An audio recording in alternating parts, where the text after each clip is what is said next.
Olá, meu querido, meu amigo, meu irmão. Estamos aqui mais uma vez para darmos continuidade ao estudo. Eu estou bem radiante com o estudo do Apocalipse. É um livro que eu admiro muito, sempre gostei e sempre aprendo muito, com ele. Espero que você também possa estar aprendendo. Enquanto muitos dizem que é um livro que não pode ser entendido, eu encontro nele muita razão para a minha fé. E aqui nós vemos muitas certezas, muitas datas, mostrando a história, o cumprimento de profecias. Então me alimenta muito a minha fé. Hoje vamos falar sobre os 7 selos do Apocalipse. Então vamos dar seguimento. Vamos partir de onde nós paramos, sobre o trono de Deus. Aqui a gente vê aqui a cena litúrgica, os 24 anciãos, o trono no centro de Deus e também os 4 seres viventes ao redor do trono. Daqui partem todas as ordens de Deus, todas as bênçãos, proteção, cuidado. Daqui estão os olhos de Deus para ver toda a terra.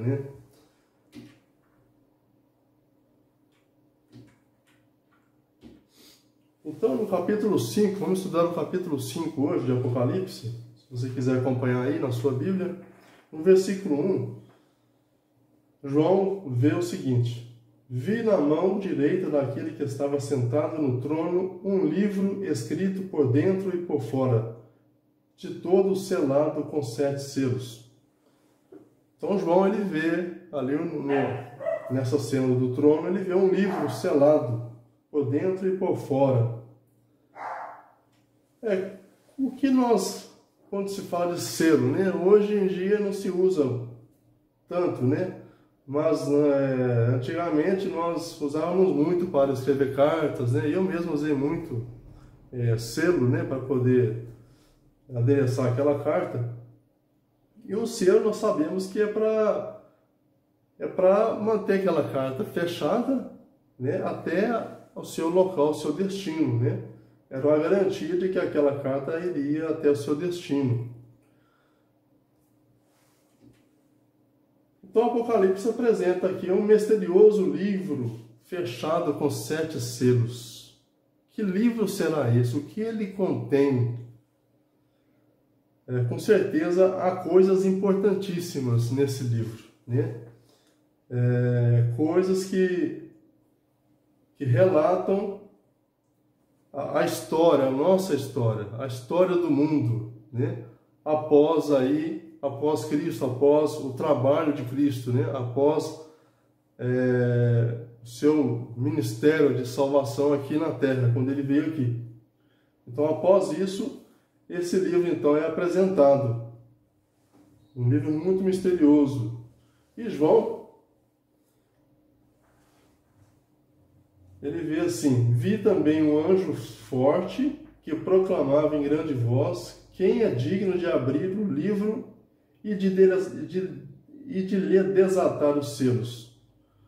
Então, uma pergunta: quem que seria digno de abrir esse livro? Não havia ninguém digno de abrir esse livro, de desatar esses selos.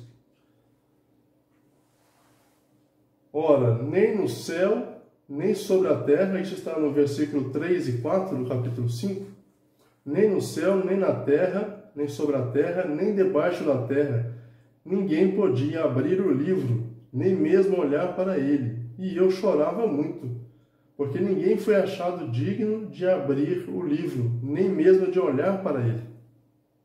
Veja só, que coisa, Ninguém era digno, e João estava muito triste com isso. Ele começou a chorar, porque então era uma coisa muito séria. Se esse livro não fosse aberto, se não houvesse ninguém digno de abrir esse livro. Todavia, no versículo 5, um dos anciãos me disse: não chores, eis que o leão da tribo de Judá, a raiz de Davi, venceu para abrir o livro e os seus 7 selos. Então veja aqui uma boa notícia que João recebe, Ele vê que o leão da tribo de Judá havia vencido para poder abrir esse livro. E quem é o leão da tribo de Judá? É Cristo, né? É Jesus. Ele é o leão da tribo de Judá. Ele é a raiz de Davi. Por quê? Porque ele é da descendência de Davi, né? Que ele nasceu aqui. E que boa notícia então João recebe, para que ele não precisava mais chorar, porque o leão da tribo de Judá havia vencido. Então no versículo 7 e 9, ele continua: Veio, pois esse leão, né, e tomou o livro da mão direita daquele que estava sentado no trono. Então o livro estava na mão direita de Deus. E quando tomou o livro, os 4 seres viventes e os 24 anciãos prostraram-se diante do Cordeiro, tendo cada um deles uma harpa e taças de ouro, cheias de incenso, que são as orações dos santos, e entoavam um novo cântico, dizendo: Digno és de tomar o livro e de abrir-lhes os selos, porque foste morto e com teu sangue compraste para Deus os que procedem de toda a terra, tribo, povo e nação. Aqui nós vemos uma outra figura. Primeiro o leão da tribo de Judá, né? E agora um cordeiro. Então, antes de ser leão da tribo de Judá, aqui, né, um vitorioso, Cristo foi o cordeiro. Por isso fala, né, o cordeiro então pegou o livro da mão do que estava sentado no trono. Então Jesus é o Cordeiro de Deus que tira o pecado do mundo, a qual João Batista havia apresentado, né? Eis o Cordeiro de Deus que tira o pecado do mundo. Jesus então era representado pelo Cordeiro, né? Por séculos, pelo serviço do santuário, onde os cordeiros eram imolados, né? Para a remissão, para o perdão dos pecados. Esses cordeiros apontavam para Cristo, que um dia iria morrer pelos nossos pecados e vencer, né, como ele o fez na cruz, né? Então, é o Cordeiro de Deus que tirou o pecado do mundo. E o Cordeiro, então, tem agora o direito de abrir o livro, porque ele havia vencido. Já ouvi que se ele não houvesse vencido, logicamente esses livros não seriam abertos, não poderia ser aberto esse livro. Os selos continuariam atados para todo sempre, né? E assim nós não teríamos uma história para contar. Então o Cordeiro abre o livro. Vamos ver então o que há nesse livro. Quais são, o que esses selos representam. Na verdade aqui, esses selos, eles estão em paralelo com as 7 igrejas que nós já estudamos. As 7 igrejas, nós vimos que representam 7 períodos em que a igreja passaria aqui na terra, da primeira vinda de Cristo até a sua segunda vinda. Os selos é uma ampliação dessa visão, dessa profecia. Uma ampliação. Então a profecia ela vai se ampliando. E Deus ele usa esse método de repetição para enfatizar uma coisa importante, né? Uma coisa que precisamos estar atentos. Por isso, então, a gente vai ver que eles estão em paralelo com as 7 igrejas, os períodos, as datas. Então, a abertura do primeiro selo, no capítulo 6, já passamos agora para o capítulo 6, no versículo 2. Vi então, e eis um cavalo branco e o seu cavaleiro com um arco, e foi-lhe dada uma coroa, e ele saiu vencendo e para vencer. Um cavalo branco, né, com seu cavaleiro com uma coroa e com arco, e saiu para vencer. Então isso aqui não nos lembra nenhum detalhes aí das características dos 24 anciãos que estavam vestidos de branco, né, eram vencedores e tinham coroa. O cavalo branco representa aqui a pureza, a justiça de Cristo, né? Então, esse cavalo branco representa, em paralelo com a primeira igreja de Éfeso, a igreja vitoriosa, a igreja pura e imaculada, que saiu das mãos de Cristo, né? Uma igreja que era fiel, obediente à palavra de Deus, né? E nesse período, então, que foi do ano 31 até o ano 100, que é equivalente ao período da primeira igreja, houve cerca de 6 milhões de cristãos convertidos nessa época, né, pelo trabalho, né, da igreja primitiva. Então, sem dinheiro, os crentes derrotavam o poderio das riquezas ao seu redor. Sem escolas, eles confundiam os letrados rabis. Sem poder político ou social, mostraram-se mais fortes que o sinédrio. Não tendo um sacerdócio, desafiavam os sacerdotes do templo. Sem um soldado sequer, eram mais poderosos que as legiões romanas, e foi assim que eles fincaram a cruz acima da águia romana. Esse é um relato de historiadores, né, mostrando aí a realeza, né, a fortaleza que era a igreja nesse primeiro século, né, que nada poderia impedir, nada houve que pudesse macular essa igreja. Agora partimos para o segundo selo. No versículo 4, e saiu outro cavalo vermelho, na abertura do segundo selo. Agora o segundo cavalo, um cavalo vermelho, e ao seu cavaleiro, né? E foi-lhe dado tirar a paz da terra para que os homens se matassem uns aos outros. Também lhe foi dada uma grande espada. Agora um cavalo vermelho. Vermelho aqui representa sangue, guerra, destruição, né? Um cavaleiro com uma espada, uma armadura, né? Muito bem, que está em paralelo com a segunda igreja, que foi do período do ano 100 até o ano 313. Nesse período houve uma época de perseguição dos Césares, né, dos imperadores romanos, onde houve muito derramamento de sangue nesse período. Os cristãos eram levados às arenas ali, jogados aos leões, famílias inteiras, né? Então foi um ano muito triste, né? Que houve muita perseguição e muita morte. Nesse ano também houve muita discórdia, discussão e controvérsia entre os líderes religiosos, né, que permitiram muitos gregos, romanos e gentios a entrarem na igreja sem ter abandonado seus velhos costumes pagãos e doutrinas, e começaram a contaminar a pureza da doutrina que se mantivera durante o primeiro século da igreja, né? Então, esses pagãos trouxeram então essas práticas, né, suas doutrinas, e começou a contaminar a igreja, né?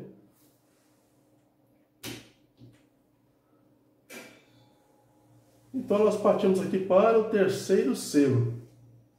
Agora nós vemos aqui, quando ele abriu o terceiro selo, ouvi o terceiro ser vivente dizendo: vem. Então vi, e eis um cavalo preto, e o seu cavaleiro com uma balança na mão. E ouvi uma como que voz no meio dos 4 seres viventes, dizendo: uma medida de trigo por 1 denário, 3 medidas de cevada por 1 denário, e não danifiques o azeite e o vinho. Apocalipse 6, 5 e 6. Aqui nós vemos um cavalo preto, né, e seu cavaleiro, né? O preto aqui nós vemos o quê? O contrário do cavalo branco, né? Do primeiro cavalo branco representava a pureza, assim o cavalo preto ele representa o contrário, representa a deturpação, a depravação, a contaminação, né, daquilo que era puro, né, da verdade. E esse período foi do ano 313 a 538. Então houve o que? Corrupção da fé nesse período, né? Do preto, do branco para o preto. Houve a corrupção. Nesse período foi quando o bispo de Roma começou a dominar, né? Foi quando os Césares começou a ser substituído pelos bispos, né? Para dirigir, né, as nações ali, né? Foi o período em que Roma começou a se desmoronar, o Império de Roma começou a se desfazer. E começou a surgir então a Europa, né? A Roma dividida. Então, quando começou então esses bispos a começar a dominar, houve então uma época de fome e miséria espiritual. Nesse ano 538 foi quando nós já falamos, né? Foi quando iniciou-se a supremacia papal, trazendo então para a igreja muitos dogmas, né?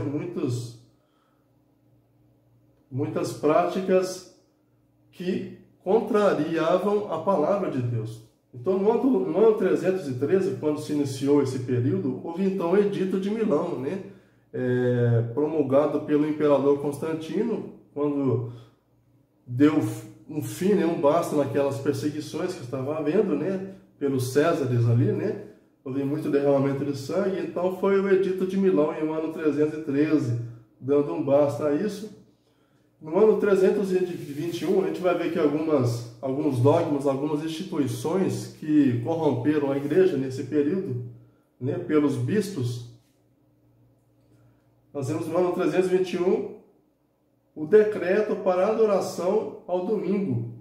Esse decreto foi promulgado pelo imperador Constantino, que havia se batizado, né, havia sido batizado por um papa.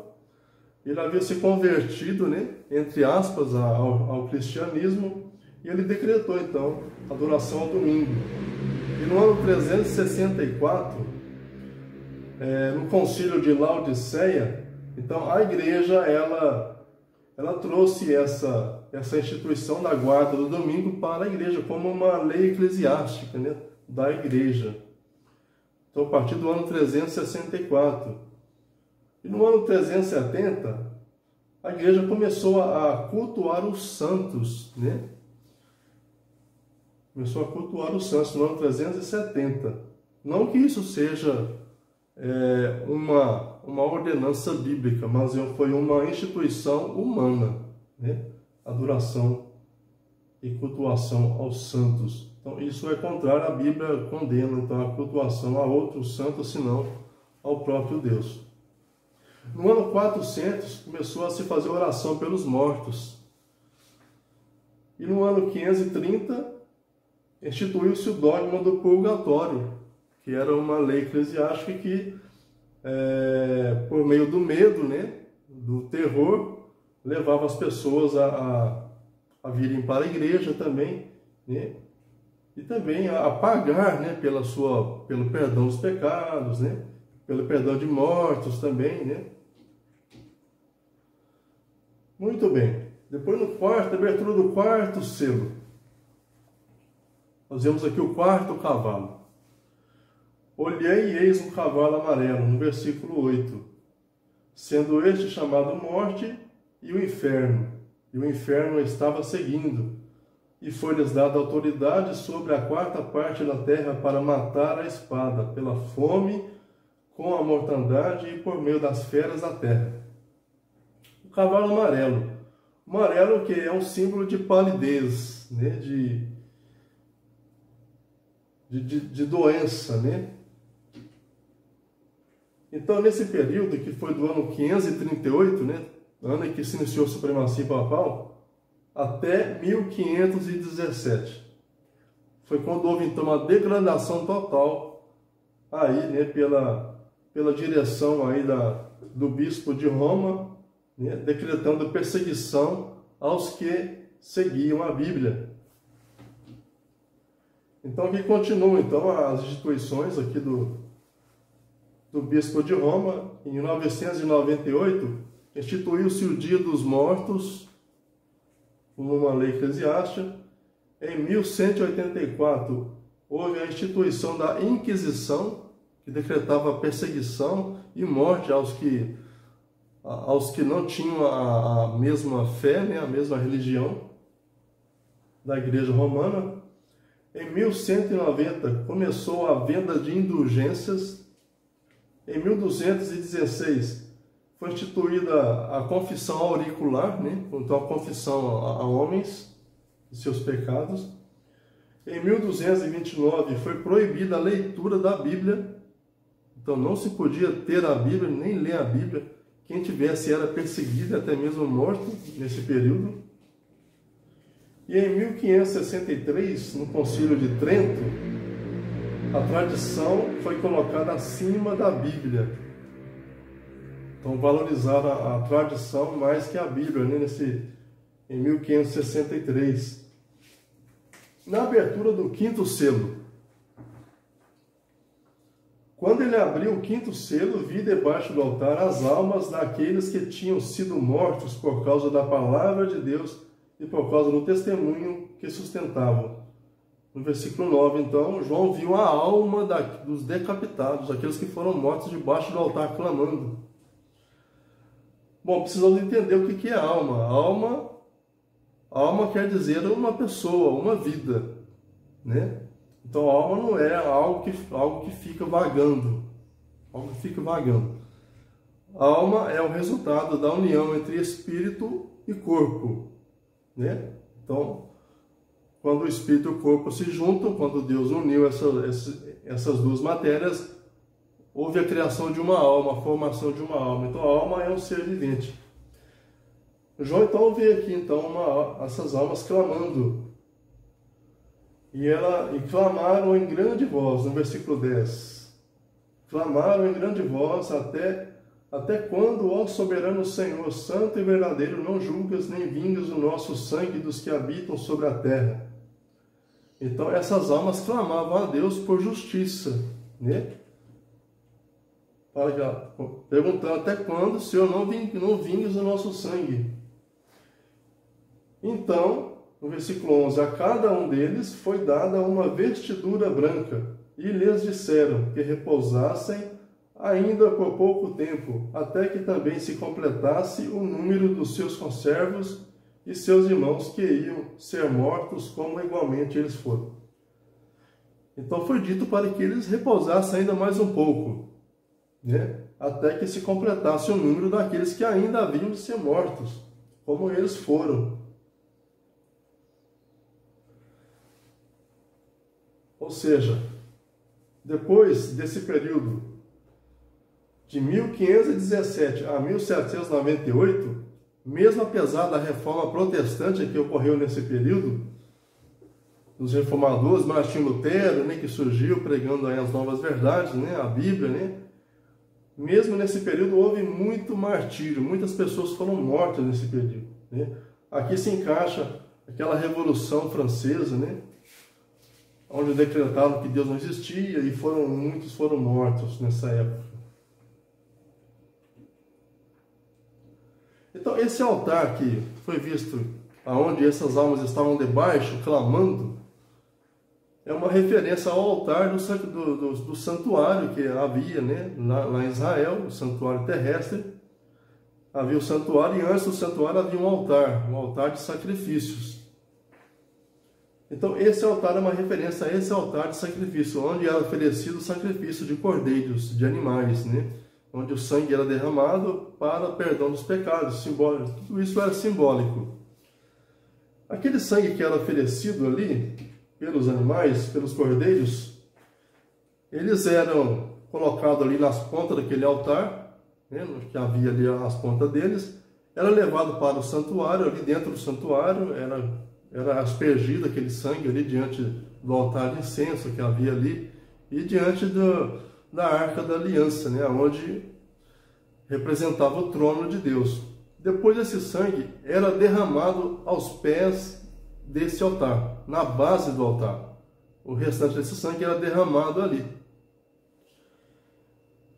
Então esse sangue que é derramado ali representava então essas almas.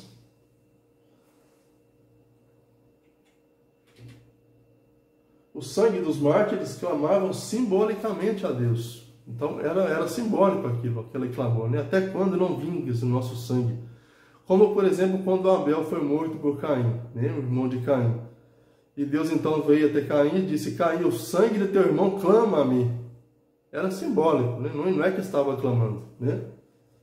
Era a maneira de dizer assim: eu sei o que aconteceu, né? O sangue do teu irmão está clamando a mim, por justiça. Então precisa ser feita alguma coisa. As vestiduras brancas, né, dessas almas, que foi dada a essas almas, né, e dizendo que repousasse, elas simbolizam a dignidade que a justiça de Cristo lhes havia atribuído, né? Que lhes atribui. O testemunho que haviam dado, né? Pela morte que haviam tido, né? Então, essa vestidura branca que receberam simboliza a justiça de Cristo que cobria eles. Embora tenham ganho a vitória em Cristo, deveriam descansar na tumba um pouco de tempo até que Jesus venha e lhes dê a recompensa merecida a eles. Então, eles deveriam ainda repousar até que Jesus voltasse, né? E cumprisse todo o seu ministério de intercessão, né? E também de juízo.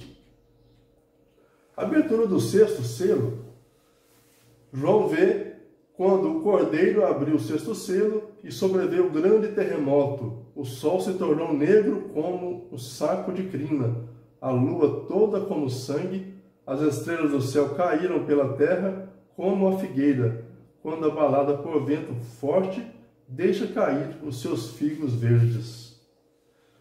Apocalipse 6, versículo 12 e 13.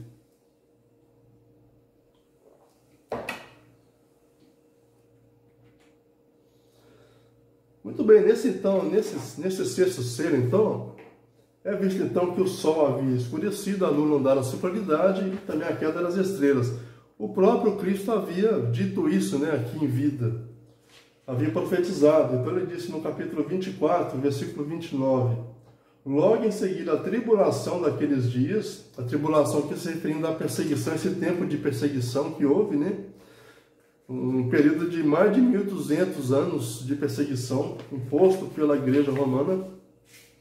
Logo em seguida a tribulação daqueles dias, o sol escurecerá, a lua não dará a sua claridade, as estrelas cairão do firmamento e os poderes do céu serão abalados. Então, Cristo havia profetizado isso, né? Tudo conforme as sequências da história, nas suas respectivas datas.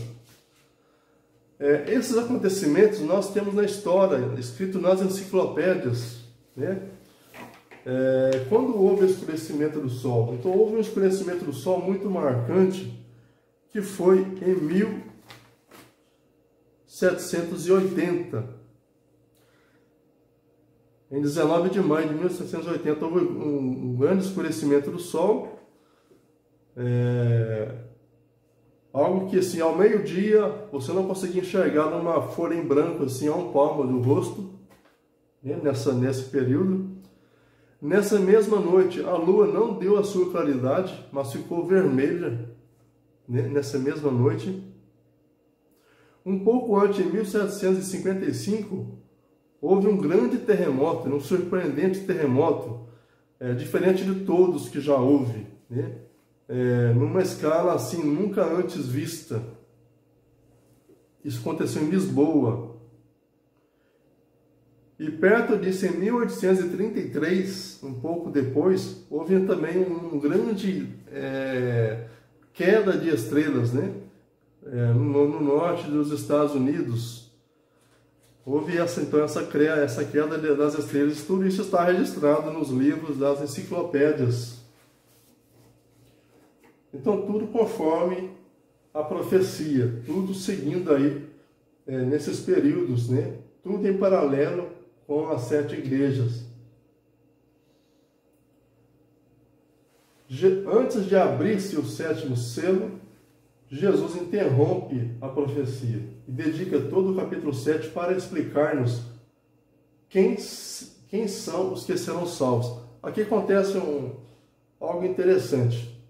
Então nós vimos aqui o 6º selo aberto, e agora, para o 7º selo, que é o último selo, nós pulamos para o capítulo 8 de Apocalipse.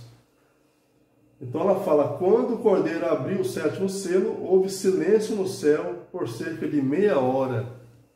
Houve silêncio no céu por cerca de meia hora. Vamos entender isso. Mas antes que esse selo fosse aberto, o 7º selo, perceba que houve um intervalo entre o capítulo 6 e o capítulo 8. Então há um parênteses aí, que é todo o capítulo 7. Mas por quê? No capítulo 6 de Apocalipse, onde está o 6º selo, ele termina dessa forma, no versículo 14 até o 17. E o céu recolheu-se como um pergaminho quando se enrola. Então todos os montes e ilhas foram movidos do seu lugar. Os reis da terra, os grandes, os comandantes, os ricos, os poderosos e todo escravo, e todo livre se esconderam nas cavernas e nos penhascos e dos montes, disseram aos montes e aos rocheiros: caí sobre nós, escondei-nos da face daquele que se assenta no trono e da ira do Cordeiro. Porque chegou o grande dia da ira deles, e quem é que pode suster-se? Então, esse acontecimento aqui se refere à volta de Cristo. A volta de Cristo, né? E termina com essa pergunta: quem poderá suster-se ou subsistir-se nesse período, nesse tempo da volta de Cristo? Então, aqui nesse capítulo 7, Deus nos mostra, responde a essa pergunta: quem é que poderá suster-se?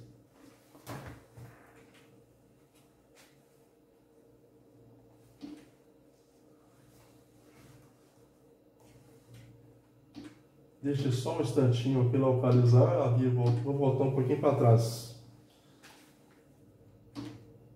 Então, no capítulo 7, no versículo 2 e 3, a gente vê então essa resposta. Vi outro anjo que subia do nascente do sol, tendo o selo do Deus vivo, e clamou em grande voz aos 4 anjos, aqueles aos quais fora dado fazer dano à terra e ao mar, dizendo: não danifiqueis nem a terra, nem ao mar, nem as árvores, até selarmos nas frontes os servos do nosso Deus.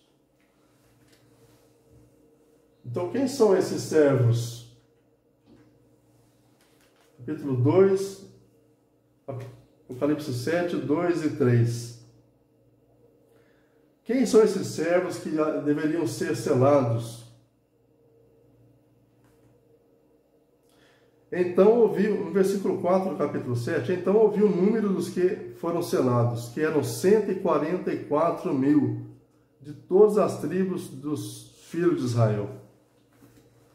Aqui fala uma referência aos 144 mil. Nós vamos falar sobre isso, acredito que no próximo estudo, se não me engano.